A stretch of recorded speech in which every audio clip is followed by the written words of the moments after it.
Remote sensing में electromagnetic energy क्या होती है, एमसीक्यूज ऑब्जेक्टिव क्वेश्चन के जरिए जानने की कोशिश करेंगे। और इसमें पहला सवाल है, which of the following has the maximum value in an electric और मैग्नेटिक फील्ड। इसके लिए पहले मैं आपको समझाऊं कि जब हम एक वेव या इलेक्ट्रोमैग्नेटिक वेव की बात करते हैं या किसी भी वेव की अगर हम बात करें, पहले तो ये समझिए सवाल कुछ इस तरीके से है कि कौन सी चीज maximum, which of the following has the maximum value.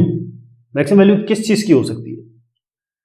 अब आप देखें कि वेरिएशन कैसे हो सकता है। वेरिएशन ये हो सकता है कि भाई ये वेव थोड़ी बड़ी हो जाए, ऐसी हो जाए, है ना, या इसी वेव को, ये जो पहली वेव है इसको मैं ऐसे कर दूं, दूसरी वेव को मैं ऐसे कर दूं, है ना, इस तरीके से हो जाए। तो यहां पर वेरिएट क्या होगा, मैक्सिमम मिनिमम क्या जा सकता है।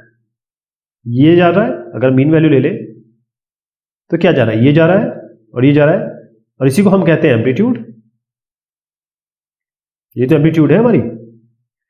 तो अगर मैग्नेटिक फील्ड की बात करते हैं, इलेक्ट्रोमैग्नेटिक फील्ड की बात करते हैं, तो इसमें इलेक्ट्रिक फील्ड भी है, मैग्नेटिक फील्ड भी है, दोनों ऑर्थोगोनल है, परपेंडिकुलर चल रही है, हॉरिजॉन्टल वर्टिकल पैटर्न है। अब इस तरीके से होने के लिए, इस पैटर्न में होने के लिए कौन सी चीज मैक्सिमम होगी, कौन सी चीज ज्यादा होगी, वो है एम्पलीट्यूड, जो मैंने आपको यहां समझाया, ये है मैक्सिमम। इसका उत्तर आप क्या लिखेंगे, D, amplitude.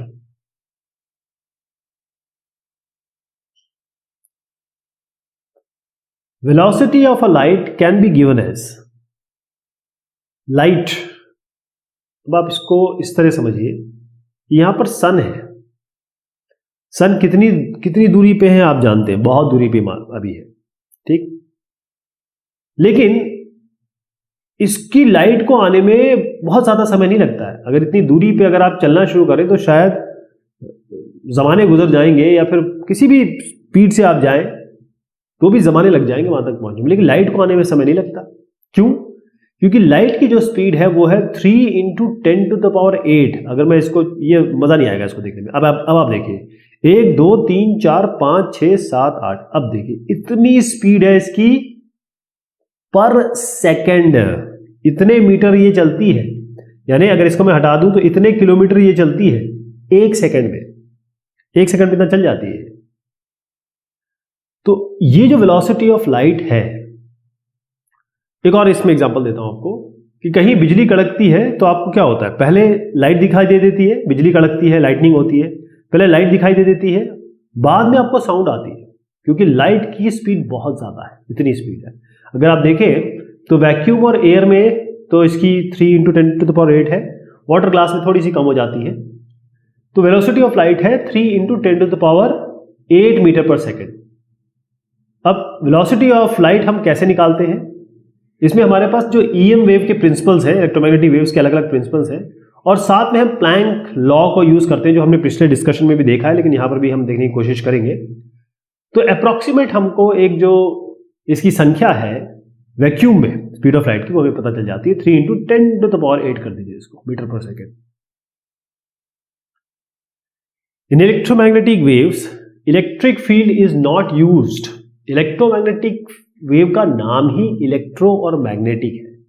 Electric field, magnetic field दोनों परपेंडिकुलर काम करती है, तभी वेव आगे बढ़ती है ऑर्थोगोनल स्ट्रक्चर में। तो इलेक्ट्रिक और मैग्नेटिक फील्ड दोनों ही है, और ध्यान रखिएगा इलेक्ट्रिक और मैग्नेटिक फील्ड आपस में एक दूसरे के पूरक है।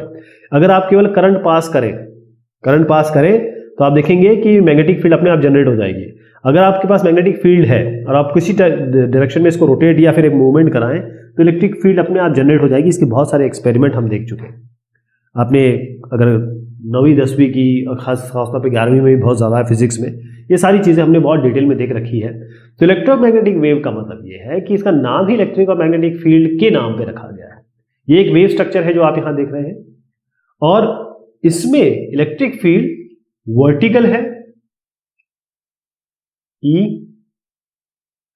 और मैग्नेटिक फील्ड इसके परपेंडिकुलर है, दोनों ऑर्थोगोनल है। तो ये कहना गलत हो जाएगा कि इलेक्ट्रिक फील्ड नहीं यूज होती। अगर यहां पर पूछा गया कि मैग्नेटिक फील्ड नहीं होती तो भी गलत होता है। Determine the wavelength if the frequency is given as 67 hertz. जब भी हम किसी वेव की बात करते हैं तो हमारे पास एक पहला जो दिमाग में फॉर्मूला आता है वो है speed is equal to wavelength into frequency. बस आपको ये करना है।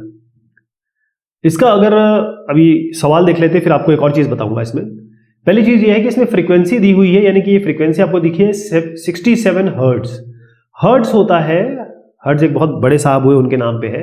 हर्ट्ज होता है पर सेकंड, नंबर ऑफ ऑसिलेशन पर सेकंड, कितने बार जो वेव है एक सेकंड में ऊपर नीचे हुई है, तो पर सेकंड। तो यहां पर सेकंड देखेगा, ये सेकंड में आएगा। वेवलेंथ क्योंकि ये मीटर में है या सेंटीमीटर में है या किलोमीटर में है, तो ये मीटर में, मतलब ये लेंथ इसकी यूनिट होती है।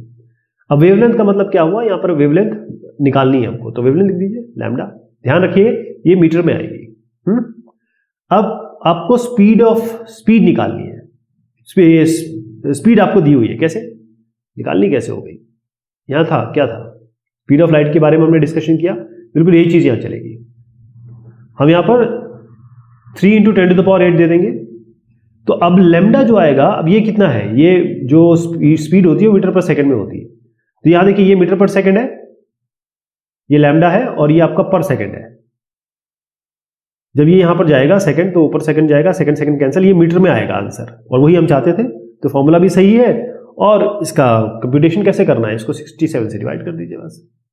तो कितना आ जाएगा, लैम्डा आ जाएगा आपका 0.044 × 10⁸ मीटर, क्योंकि ये मीटर पर सेकंड में लिए। तो इसका उत्तर आप बी कर दीजिए इसका। Find the value of energy if the wavelength is given as 43 metre. तो अब हम एनर्जी, ये जो फॉर्मूला है इसको आप दिमाग में बिठा लें, क्योंकि ये आगे बहुत बार आने वाला है। इसमें जो एनर्जी है जिसको हम E या Q से भी रिप्रेजेंट करते हैं, वो है hc/λ। एक एक चीज समझिए इसमें। H आपका है प्लैंक कांस्टेंट, जिसकी कांस्टेंट वैल्यू है 6.626 6.625 × 10⁻⁻34। ये जूल सेकेंड्स में आता है। किस में आता है, जूल सेकंड में। क्लियर। अब आइए आप सी पे। स्पीड तो हम सीख ही चुके हैं अभी तक, स्पीड ऑफ लाइट 3 × 10⁸ मीटर पर सेकंड। ये आएगा वेवलेंथ, वेवलेंथ होगी मीटर में, ध्यान रखिएगा ये मीटर में होगी। और ये आपका एनर्जी हो गया, है ना। एनर्जी किस में आएगी, जूल में आती है।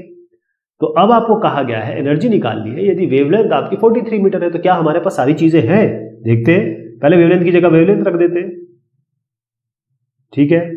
H प्लैंक कांस्टेंट है, तो ये तो वैल्यू है ही हमारे पास। तो 6.625 × 10⁻34 कर दीजिए। अब आइए आप C पे, स्पीड ऑफ लाइट देखिए क्या है, 3 × 10⁸। बस बन गया काम, क्योंकि ये दोनों तो कांस्टेंट है। 43 आपकी ये है, और ध्यान रखिए जूल में आएगी। तो अगर इसको निकालने की कोशिश करेंगे आप, तो 0.46 × 10⁻26 जूल्स आएगा, जो कि आपका ये आंसर है। इसको ध्यान में रखिएगा, ये बार बार आएगा। If the intensity of a wavelength decreases, the energy released will be। पहले आप देखिए कि किसी भी वेव के लिए वेवलेंथ और एनर्जी में रिलेशनशिप इन्होंने कहा है कि बढ़ेगी घटेगी। तो यहां सीधा देखिए, अगर मैं एनर्जी को लिखूं hc/λ, तो मुझे इससे तो मतलब होना ही नहीं चाहिए, क्योंकि ये कांस्टेंट है। तो अगर इस कांस्टेंट को हटाते हैं तो हम प्रोपोर्शनैलिटी साइन लगा देते हैं। तो एनर्जी बढ़ेगी तो लैम्डा घटेगी। अगर इसका मतलब अगर लैम्डा बढ़ेगा तो एनर्जी घटेगी, मतलब इनवर्स रिलेशनशिप है। तो क्लियर यहां से पता चल रहा है इस रिलेशनशिप से, अगर ये E ऐसा होता, बाई चांस होता नहीं है लेकिन ऐसा होता, तो ये बढ़ती तो ये बढ़ती, ये घटती तो ये घटती, लेकिन ऐसा तो है नहीं, ये 1/, है। तो इसीलिए अगर इंटेंसिटी ऑफ वेवलेंथ डिक्रीजेस, अगर ये कम होगी तो एनर्जी बढ़ेगी। इंक्रीज कर दीजिए इसको A। इसलिए मैंने आपको बताया था ये फॉर्मूला आपको दिमाग में बिठा लेना है। What will be the wavelength if the energy produced is 36 joule? Same formula, clear हो गया। E = hc/λ, एक एक टर्म भी आपको पता है। इस बार आपको यहां पर 36 रखना है, H आपको रखना है 6.626 × 10⁻34, C की जगह रखना है 3 × 10⁸ मीटर पर सेकंड। लैम्डा निकालना है, निकाल लेंगे। लैम्डा आपका आएगा 0.55 × 10⁻26, जो कि आप यहां देख रहे हैं, बी वाला उत्तर सही है इसका।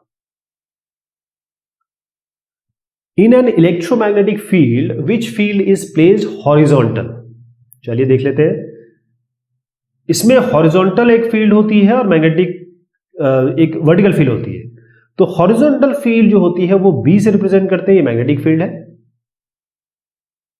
और वर्टिकल जो होती है उसको ई से रिप्रेजेंट करते हैं, ये आपकी इलेक्ट्रिक फील्ड है। ध्यान रहेगा। ओके, तो उत्तर इसका क्या कर देंगे हम?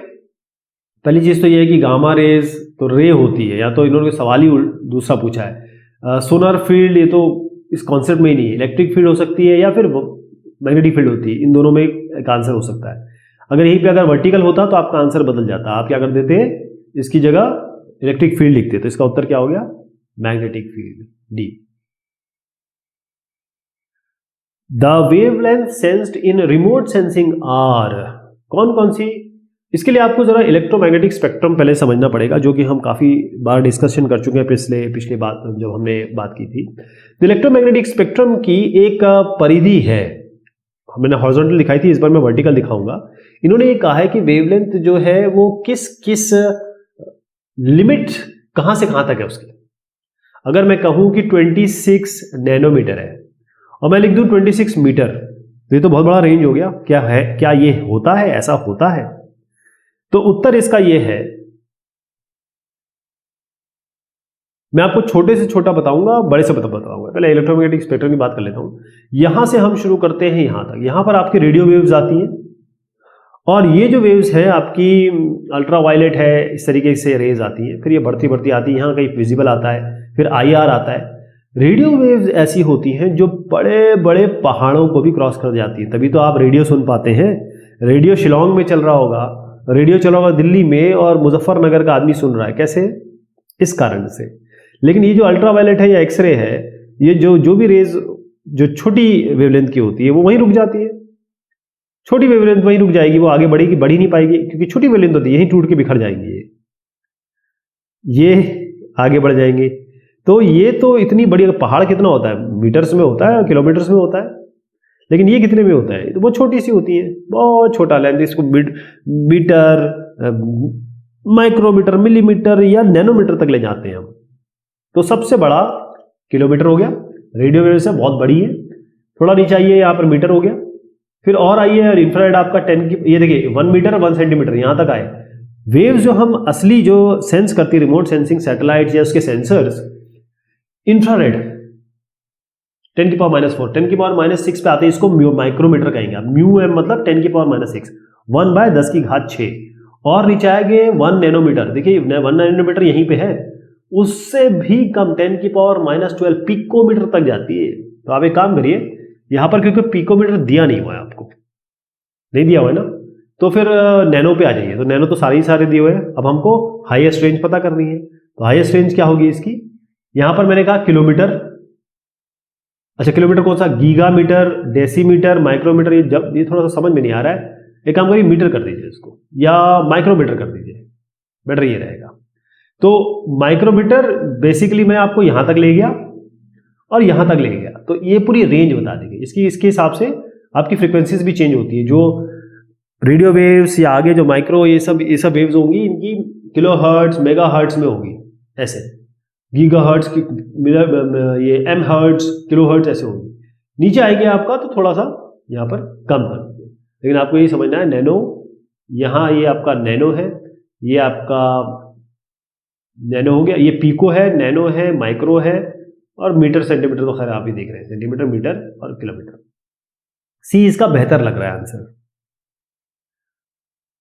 सवाल है, in the following figure x represent, पहले आपको समझा दूं, कोई भी वेव्स, चाहे आप समुद्र की वेव देखें, चाहे आप रस्सी हिला लें, चाहे आप इलेक्ट्रोमैग्नेटिक वेव्स देखें, वेव्स ऐसी चलती हैं, इनका फॉर्मेशन ही ऐसा होता है। तो ये जितनी ऊपर जाएंगी मीन से, उसे हम वेवलेंथ कहते हैं, ये आपकी एम्पलीट्यूड कहते हैं। जितना ये एक हॉप में, मतलब यहां से शुरू हुई, जैसे अगर आप इसका मैक्सिमम देख लें, मैक्सिमम से मैक्सिमम वो वेवलेंथ हो गई, या मिनिमम से मिनिमम देख लीजिए, वो भी वेवलेंथ हुई। यहां से यहां तक भी वेवलेंथ ही होगी, ये भी लैम्डा ही है। उसके बाद 1 सेकंड में ये कितने बार यहां तक मतलब जारी आ रही है, 1 सेकंड में इतनी बार आ रही जा रही है, 1 सेकंड हो गया, या फिर 1 सेकंड में केवल इतनी बार जा रही है। तो ये इसकी फ्रीक्वेंसी होती है। टाइम पीरियड कितना होता है? फ्रीक्वेंसी का उल्टा, क्योंकि फ्रीक्वेंसी 1/, टाइम है ना, मतलब वो रिलेशनशिप है उसमें। तो एक्स क्या दिख रहा है आपको, यहाँ क्लियर आपको दिख ही रहा है, लैम्डा है। क्या है? लैम्डा। वेवलेंथ है इसका आंसर डी। ये सवाल जवाब हुए इलेक्ट्रोमैग्नेटिक एनर्जी के। बहुत शुक्रिया, बहुत मेहरबानी आप सभी की।